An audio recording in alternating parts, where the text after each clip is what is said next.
अस्सलाम वालेकुम, welcome back in this new video. मैं हूं शुएब और आप देख रहे हैं पॉइंट चेक 107।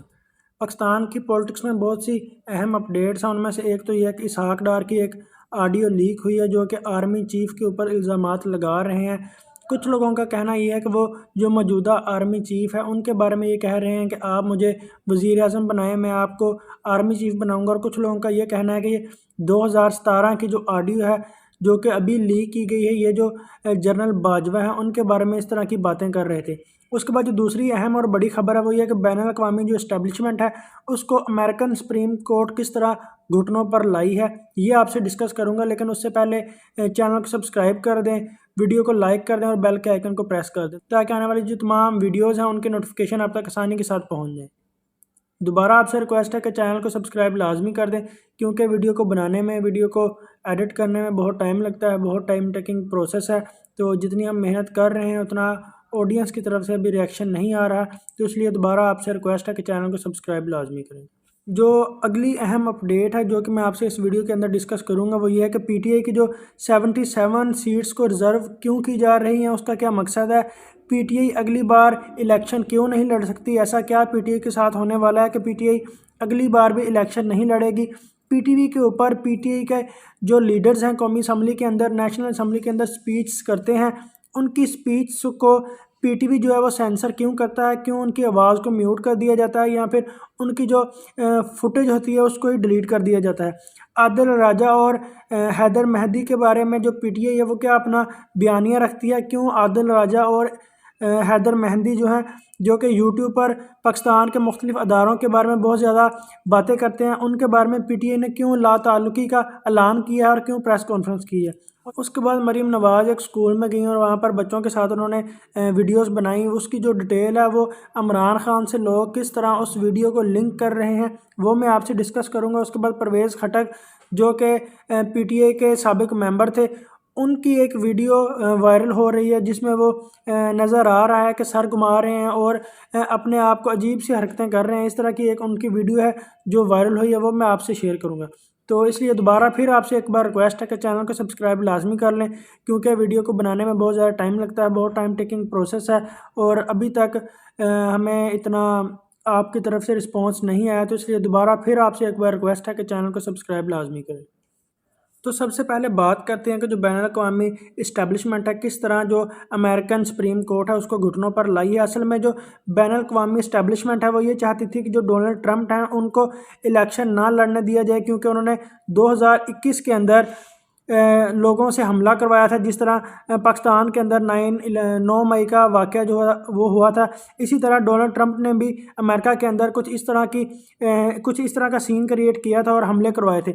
और इस बेस पर अब जो इस्टेब्लिशमेंट थी वो ये कह रही थी कि डोनाल्ड ट्रंप को अभी जो मौजूदा इलेक्शन वहाँ पर होने हैं वो ना लड़ने दिए जाए। लेकिन जो वहाँ के जजेस हैं वो इस बात पर डट गए कि हम कौन होते हैं या फिर रियासत कौन होती है जो कि इस बात का फैसला करे कि डोनाल्ड ट्रंप को इलेक्शन में जाने देना है या नहीं देना। जो वहाँ के जजेस हैं उन्होंने ये बात वाज़ेह कही है और ये वाज़ेह फैसला सुनाया है कि जो फैसला है कि डोनाल्ड ट्रंप इलेक्शन में जाएंगे या नहीं, ये अमेरिकन्स करेंगे या फिर कांग्रेस करेगी। ये बात भी क्लियर है कि अगर अमेरिका के अंदर डोनाल्ड ट्रंप को इलेक्शन में जाने का मौका मिलता है या फिर अगर वो इलेक्शन लड़ते हैं तो फिर सिर्फ डोनाल्ड ट्रंप ही इस वक्त ऐसी शख्सियत है जो कि अमेरिका के प्रेसिडेंट बनेंगे। तो उसके पाकिस्तान की गवर्नमेंट के ऊपर भी बहुत ज़्यादा असरात आएंगे और हो सकता है कि इमरान खान की जो गिरफ्तारी है उसके हवाले से भी कोई इक़दाम किया जाए। और परवेज़ खटक जो कि पीटीआई के एक एक्स मेंबर भी रह चुके हैं, उनकी एक वीडियो लीक हुई है जो कि आपको साइड पे स्क्रीन पे भी नज़र आ रही होगी। इस वीडियो को बहुत ज़्यादा वायरल किया जा रहा है और ये कहा जा रहा है कि ये उनकी अभी इलेक्शंस के बाद की वीडियो है, जबकि ऐसा नहीं है। ये उनकी एक पुरानी वीडियो है जो कि अपने घर पे या फिर किसी और जगह पे थी, लेकिन पहले भी इस वीडियो को सोशल मीडिया पर देखा गया था, लेकिन अभी दोबारा इस वीडियो को ये कह के वायरल किया जा रहा है कि इलेक्शंस के बाद परवेज़ खटक की हालत इस तरह की है। और इस्लामाबाद के अंदर और पाकिस्तान के मीडिया के ऊपर इस बात की डिस्कशन चल रही है कि पीटीआई की जो 77 सीट्स हैं जिनको रिज़र्व किया जा रहा है उसकी सिर्फ एक ही असल वजह है, वो ये है कि नून लीग और बाकी जो तमाम जमातें हैं उनको सेफ हैंड देना है ताकि वो आइन के अंदर कोई भी तरमीम अगर करनी हो तो आसानी से कर सके, और अगर पीटीआई की वो सीट्स रहेंगी तो वो तरमीम आसानी के साथ नहीं होगी। तो इस तरह की जो बातें की जा रही हैं कि पीटीआई की जो 77 सीट्स हैं उनको रिज़र्व किया जाएगा, उसके बाद जो दूसरी पार्टीज़ हैं उनको एक सेफ हैंड दिया जाएगा ताकि जो कोई भी पार्लियामेंट के अंदर नया कोई कानून पास करवाना हो या फिर नई आइन के अंदर तरमीम करनी हो तो वो आसानी के साथ हो जाए। कल पीटीआई के जो लीडर्स हैं उन्होंने नेशनल असम्बली के फ्लोर के ऊपर खड़े होकर स्पीच की, तो हर एक की स्पीच को पीटीवी ने सेंसर कर दिया। असद कैसर साहब ने बड़ी डिटेल में ये बात बताई कि जब हमारी हुकूमत ख़त्म हुई तो मेरे पास कौन कौन आया और मुझे क्या क्या ऑफ़र्स हुई। मुझे ये तक कहा गया कि आप परवेज़ खटक के पास चले जाएं और परवेज़ खटक के पास जाने का आपको बहुत से फ़ायदे होंगे। फिर असद कैसर ने यह भी बताया कि मैंने उनसे ये कहा कि मेरा इमरान खान से 29 साल पुराना ताल्लुक़ है और अगर मैं ऐसा करता हूँ तो मेरा इमरान खान से ताल्लुक़ टूट जाएगा, मैं ये ताल्लुक़ ख़त्म नहीं करना चाहता। तो कोई भी अपोजिशन लीडर है वो जब कौमी असम्बली के अंदर, नेशनल असम्बली के अंदर स्पीच करता है, कोई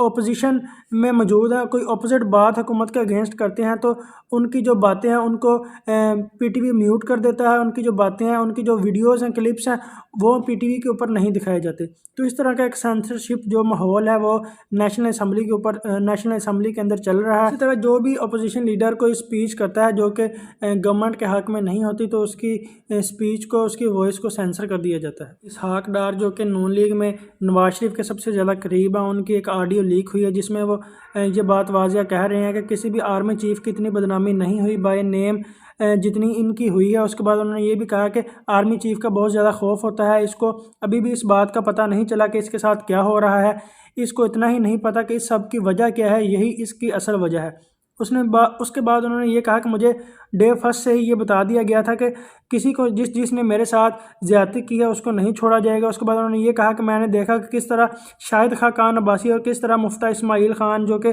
नून लीग के ही मेंबर्स हैं, उन्होंने फिर सफ़र किया और 2017 के अंदर ये बड़ी बड़के मार रहे थे, ये बड़े उड़ते फिर रहे थे। उसके बाद उनका क्या हाल हुआ, ये के ऊपर अब दो तरह की जो डिस्कशन हैं वो चल रही हैं। जो एक डिस्कशन है वो ये है कि जो मौजूदा आर्मी चीफ़ हैं उनके बारे में ये ऑडियो लीक हुई है, लेकिन जो सीनियर एंकर पर्सन हैं वो ये बात कर रहे हैं कि 2017 के अंदर इस तरह का माहौल बना था जब नवाज शरीफ की हार्ट सर्जरी हो रही थी, तब ये खबरें आ रही थी जो इसहाक डार हैं वह पाकिस्तान के प्राइम मिनिस्टर बनना चाहते हैं और ये जनरल बाजवा को इस तरह की बातें कह रहे हैं। तो इस तरह की जो लेटेस्ट पाकिस्तान की पॉलिटिक्स है वो चल रही है। तो देखते हैं आगे पाकिस्तान की पॉलिटिक्स में क्या क्या नई और अहम डेवलपमेंट्स होती हैं। इससे पहले वीडियो को लाइक कर दें, चैनल को सब्सक्राइब कर दें और बेल के आइकन को प्रेस कर दें ताकि आने वाली तमाम और नई और लेटेस्ट वीडियो की नोटिफिकेशन आप तक आसानी के साथ पहुँच जाए।